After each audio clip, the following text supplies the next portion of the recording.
42歲月薪4萬嘅白領，劈到2萬去做保安。遞 CV 嗰陣，原本企喺門口嗰位保安大哥望住佢張紙，上面寫住碩士學歷，冇人講嘢。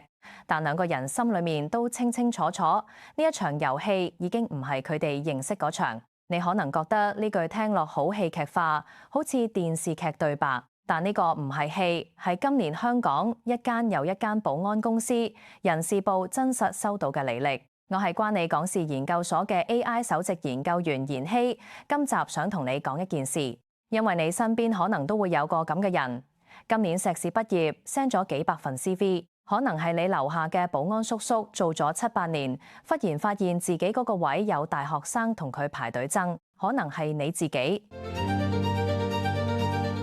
香港大學新聞系碩士畢業生22歲，喺香港同內地一齊計，總共 send 咗300份履歷，300份得幾個面試。中大商學院碩士生一樣 send 咗300幾份出去，面試機會唔夠10個，冇一個有後續。仲有一個大學生3月開始揾 send 咗200幾份出去，得10幾間叫佢去見。你聽落可能會覺得咁咪又係揾工難咯，乜嘢特別？但呢度奇怪嘅地方係，呢班人係港大碩士、中大商學院、留學背景，喺以前嘅香港係 CV 上最好睇嗰幾行字，而家變咗一張紙，靜靜咁擺喺 HR 嘅檔案入邊，同幾百張差唔多嘅紙一齊，等一個可能永遠唔會有嘅回覆。有個47歲嘅香港人，今年5月喺 Threads 出咗個 post， 話自己 send 過100份履歷，一個回音都冇。佢話自己已經有心理準備，但真係遇到嗰刻，仍然係會失落。因為你有心理準備，代表你已經知道呢場戰役唔係你夠唔夠努力嘅問題。咁去到最貼地嗰層係咩情況？高學歷者開始湧向以前唔會考慮嗰啲職位，保安、家務助理、送外賣呢個現象。坦白講，你大概喺其他頻道都聽過。但我想帶你睇嘅係嗰位保安大哥，嗰位做慣家務助理嘅阿姐，佢哋而家面對嘅嗰場戰事。你諗下，保安呢一行本來係咩人做？通常係40-50歲，學歷唔算高，但捱得肯做通宵嘅街坊。依家忽然多咗一班有碩士、有學位、識英文、識用電腦嘅40歲白領，同佢哋爭同一份工。保安大哥唔係呢場遊戲嘅贏家，佢哋係第一批個心會寒一寒嘅人。因為當一個識用 Excel、識寫 email、CV 寫到成頁紙嘅42歲白領肯劈到2萬蚊去做同一份工， HR 嘅心態已經悄悄改變咗。一個做咗7-8年嘅崗位，忽然要同一個條件更靚嘅人比較，同一個求職市場，同一種無力感。呢個先係我哋今日想同你講嘅第一層現實，唔係邊個打贏邊個，而係大家一齊俾同一個結構推到同一個閘門前面。咁問題嚟啦，點解會咁？白領點會忽然要劈價去做保安？我哋要拉遠少少鏡頭，睇返而家香港職位空缺嗰張圖。因為當你發現連基層藍領嗰邊嘅職場早就已經斷開3截，你就會明白點解白領要湧落去嗰度搶埋工友嘅飯碗。你可能覺得基層藍領市場起碼夠穩陣，唔會有咩求職難呢一種問題。但而家嘅藍領市場，坦白講係斷咗3截，3截各自過緊唔同嘅苦日子。第一節技工搶手，但搶唔到人。裝修同工程呢個行業，老闆情願加人工都請唔到人。整個行業嘅師傅年紀已經好大，年齡中位數50歲，4分1師傅已經60歲以上。政府都意識到呢個問題，計劃3年內輸入1萬名35歲以下嘅熟練技工，居港7年可以申請永久居留。大佬，呢個先係最矛盾嘅地方，技工師傅短缺唔代表地盤市場興旺。去到2026年3月，地盤工人相關嘅職位空缺按年急跌64%。第二節清潔，你可能以為冇人願意做，一定係最容易請人。事實係清潔冇人做，清潔工職位嘅空缺數目高達7:1。第三節白領湧入基層，你而家應該明白點解一個42歲白領劈價去做保安，對嗰位保安大哥係咁大衝擊。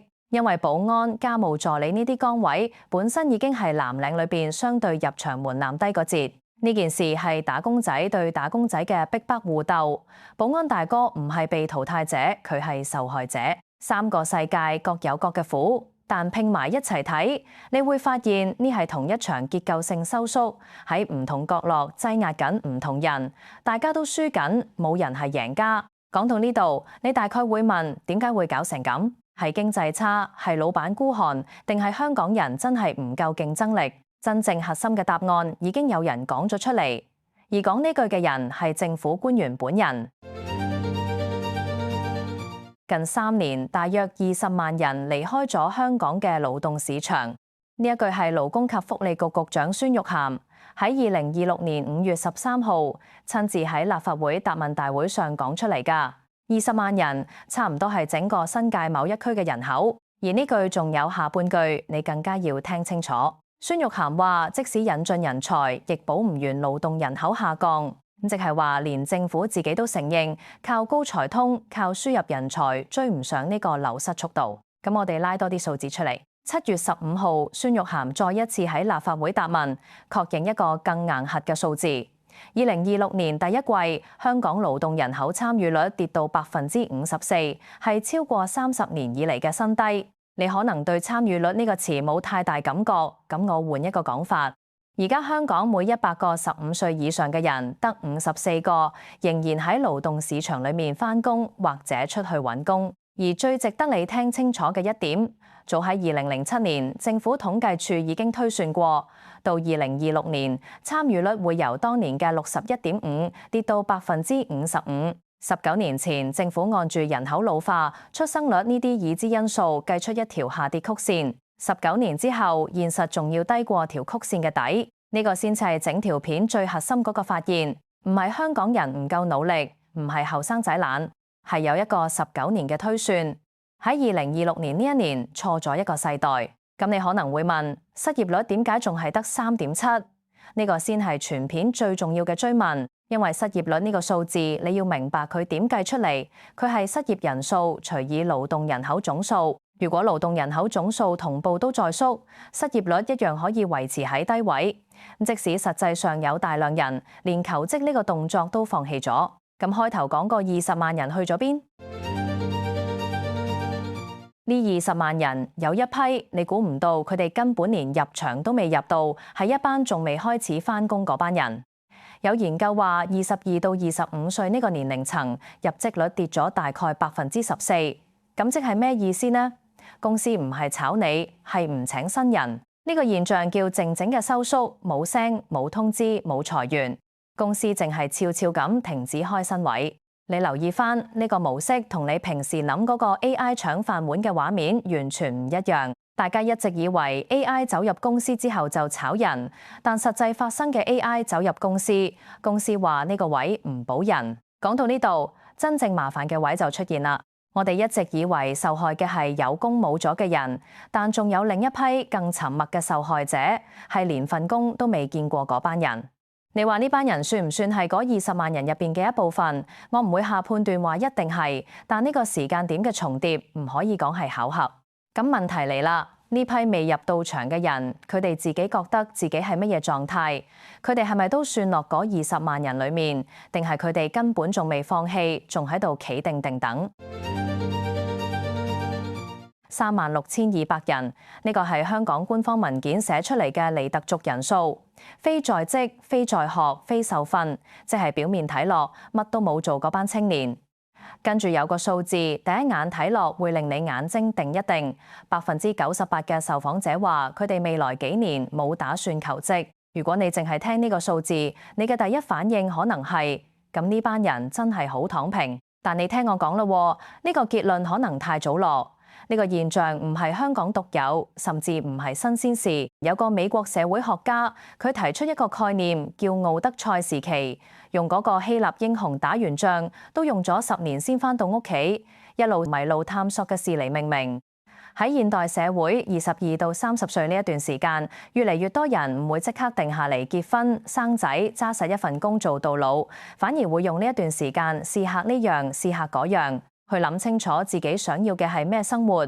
佢嘅觀點好簡單，呢個唔係墮落，係現代社會發展到某個階段必然出現嘅過渡期。一個人暫時唔揾工，唔一定係懶，可能係佢喺人生路口停低諗清楚。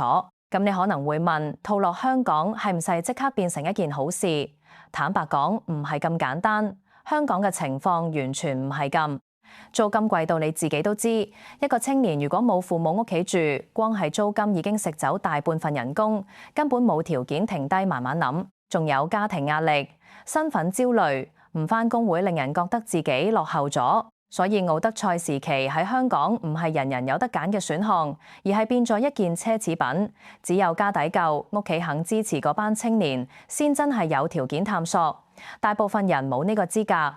咁講到呢度，一個反轉出現啦。我哋唔應該一刀切話唔揾工就係躺平，但亦唔應該天真到覺得香港個個都可以嘆慢慢嚟。現實係中間一部分尼特族可能真係用呢段時間諗清楚人生方向，呢個係好事。但更多人係俾個結構性環境逼到冇得揀，先變成唔再揾。返去個98%，多半唔係懶，而係反覆碰壁之後嘅退場。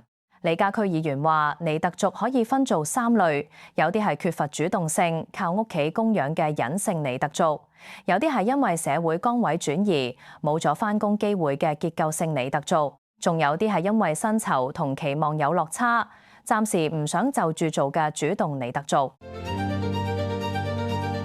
我哋轉個角度，我唔想單純同你講一句加油就完場。我哋不如試下將呢件事換一個框去睇。如果而家真係好多人被逼離開咗職場，或者暫時未入到職場，呢件事有冇可能唔只係一場災難，反而係一個窗口？喺呢個窗口，你或者可以問自己一個好耐都冇問過嘅問題：我而家追緊呢份工，係我真心想做㗎，定係我以為自己應該做㗎？我想問你一個問題，你可以留言話俾我聽，你呢排 send 咗幾多份 CV， 收到幾多個回覆，定係你已經好耐冇再送出去？訂閱關你講事研究所，我哋下一集繼續。